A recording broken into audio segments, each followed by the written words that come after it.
नमस्कार, मैं हूं विपिन मिश्रा और आप देख रहे हैं न्याय स्वर। हम इस वक्त मौजूद हैं रायगढ़ के कोतरा रोड थाने के ठीक सामने। थाने के सामने ग्राम पंचायत कलमी के समस्त ग्रामवासी धरने पर पहुंच गए हैं। इनका आरोप है कि पुराने किसी प्रकरण में पुलिस बार बार ग्रामीणों को परेशान कर रही है। कहते हैं पुलिस पैसे तक की मांग कर रही है। पूछते हैं ग्रामीणों से कि क्या क्या समस्याएं हैं। नाम बताइएगा। अजय कुमार डनसेना। क्या समस्या और क्या चीज़ के लिए पहुंचे हैं यहाँ पे? यूँ तो बात 1 तारीख की है नवंबर की। जिंदल प्रबंधन के द्वारा अज्ञात रिपोर्ट यहाँ दर्ज कराया गया। उस रिपोर्ट के एवज में ये लोग 2 आदमी को पहले उठाए, जिसमें एक ड्राइवर था और एक गांव का ही आदमी है, लड़का है, उसको उठाए, उनको रिमांड में भेजे। उसके बाद दूसरे में कुछ दिन के बाद एक रमेश सिदार को भेजे, प्रकाश उर्फ रमेश सिदार। ठीक है, अब इन लोग का कहना है कि आज रमेश यादव को उठा के लाए। इनका कहना है कि रमेश सिदार नहीं है, रमेश यादव है, और वो रमेश सिदार जो है वो 3 दिन का कस्टडी काट के आया। तो फिर कहीं ना कहीं रमेश सिदार के साथ जाती हुई है। हाँ, रमेश सिदार, अगर ये लोग बोल रहे हैं कि रमेश यादव है तो रमेश सिदार के साथ हुई।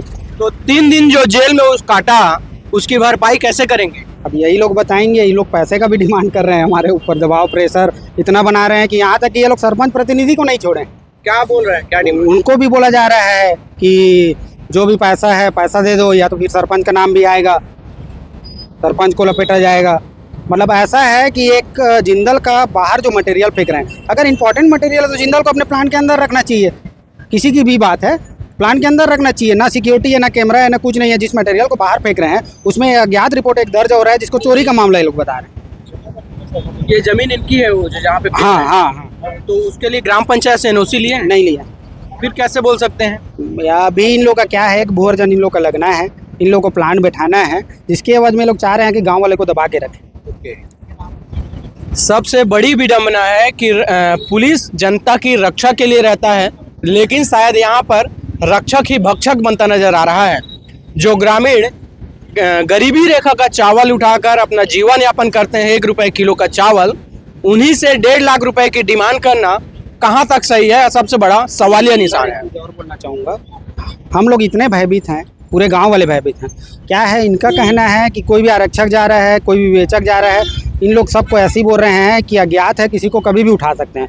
और कुछ राजनीति दबाव भी है जो हम लोग घुसने नहीं दे रहे हैं। गांव में एक नेता, कोई भी नेता है, चाहे कोई पार्टी का, विशेष पार्टी का रहे, हमें कोई वो नहीं है, वो लोग घुसना चाह रहे हैं, लेकिन हम लोग गाँव में घुसने नहीं दे रहे हैं, तो उसका भी प्रेशर इन लोग के ऊपर है। ये वही नेता है जो सुनने में आता है चूटपुट दारू वारू भी बेचवाते हैं। वैसे ही अवैध रूप से दारू बेचवाने का। अब इनका दाल नहीं गल रहा है। हाँ, मैं नाम लेना नहीं चाहूँगा, लेकिन हमारे ऊपर प्रेशर बहुत ज़्यादा है। और बार बार पुलिस के द्वारा मेरे को भी फ़ोन आ रहा है, सरपंच प्रतिनिधि को फ़ोन आ रहा है, सबको फ़ोन आ रहा है, आप लोग को उठा लेंगे, आप लोग को ये कर देंगे, आप लोग पैसा दो। उसका रिकॉर्डिंग भी है अपने पास, जो रिकॉर्डिंग आपके समक्ष हम लोग प्रस्तुत कर देंगे। ऐसा है कि हाल ऐसा हो गया है कि अभी हम लोग, पुलिस एक ऐसा होता है कि पुलिस जनता की सेवा के लिए रहता है, कि आदमी कुछ भी टेंशन में है तो पुलिस के पास पहुंचता है तो सही सुझाव मिलता है। लेकिन हम लोग इतने भयभीत है कि हम लोग यहाँ थाना नहीं आ पा रहे। तो राजनीतिक दबाव में पुलिस भी चल रही है। मैं जो देखा, राजनीतिक दबाव इतना ज़्यादा गहरा है, या कुछ भी है, या जिंदल के प्रबंधन का जो दबाव है, या कुछ भी है, जैसा भी है, लेकिन दबाव तो है। नाम बताइएगा भैया। राम कुमार रात्रे। कहाँ रहते हैं? कलमी। आप लोग यहाँ पहुँचे हैं, कब से पहुँचे हैं? आज सुबह से। क्या सुनने में आया, क्या देखने को मिला? हमारे जो गणमान्य व्यक्ति हैं, हमारे मोहल्ला के जो पंच है रमेश यादव करके, उसको पुलिस बिना नोटिस के और बिना कार्रवाई के, बिना कुछ सोचे समझे उठा के ले आए हैं। तब क्या चाह रहे हैं? हमारे पुलिस से आग्रह है कि वो रमेश को बाइज्जत बरी करें, या तो आंदोलन हम लोग जारी करेंगे। बहरहाल अब देखना यह है कि पूरे ग्रामीण यहाँ पर मौजूद हैं। इनका जो शिकायत है, थाने का घेराव कर चुके हैं, डीएसपी साहब अंदर मौजूद हैं। उसके बाद पूछना चाहूँगा कि एक जो पुलिस है, वो लोग तो सक्षम अधिकारी हैं, उनके पास सभी तरह के पावर होते हैं, आम जनता को कुछ भी कर सकते हैं मेरे ख्याल से। अभी जो देख रहा हूँ मैं वास्तविक चीज़, तो इनके द्वारा जो एक महिला को उंगली करके जिस टाइप का बात किया जा रहा है, अभद्र व्यवहार किया जा रहा है, मेरे को तो पुलिस लोगों का जो रवैया जो है ठीक नहीं लगा। पूरी ग्राम कलमी जो है इसका विरोध करता है, और इसके लिए भी आंदोलन जारी रहेगा। अगर उचित कार्रवाई नहीं होती है टीआई के ऊपर या विवेचक के ऊपर, एक मासूम आदमी या रमेश यादव अगर मुजरिम होगा, तो रमेश सिदार बेचारा जो 3 दिन का कस्टडी काटा वो गलत है, या रमेश सिदार मुजरिम है तो रमेश यादव के ऊपर FIR हो रहा है वो गलत है। इन लोग का विवेचना भी समझ में नहीं आ रहा है, कुछ भी बात समझ के बाहर जा रही है और हम लोग इतने भयभीत हैं जिसका कोई सीमा नहीं। तो इतनी हड़बड़ी क्या थी कि बिना विवेचना के किसी को जेल में डालने की? राजनीति दबाव, एक दबाव जिंदल प्रबंधन का है, एक दबाव राजनीति का है। और ऐसे ऐसे राजनीति यहाँ हो रहा है कलमी में। क्या एक जिंदल का बहुत बड़ा प्लांट लगने वाला है कलमी में, जिसके एवज में ये सब चीज़ सभी अपने आप को बहुत बड़े नेता समझ रहे हैं और आ रहे हैं और जा रहे हैं और अपना बात रख के जा रहे हैं।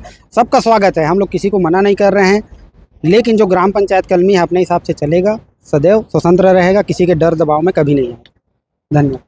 बहरहाल जो आरोप ग्राम पंचायत के निवासी पुलिस प्रशासन पर लगा रहे हैं, यह सबसे बड़ा सवालिया निशान है। क्या पुलिस ऐसे में अब रायगढ़ के जो विधायक हैं और छत्तीसगढ़ के वित्त मंत्री हैं, या उन्हीं का विधानसभा क्षेत्र है, उनको भी इस बात का संज्ञान लेना चाहिए कि किसी भी ग्रामीण के साथ अत्याचार नहीं होना चाहिए। बहरहाल अब देखते हैं कि आगे पुलिस इस पर क्या कार्रवाई करती है।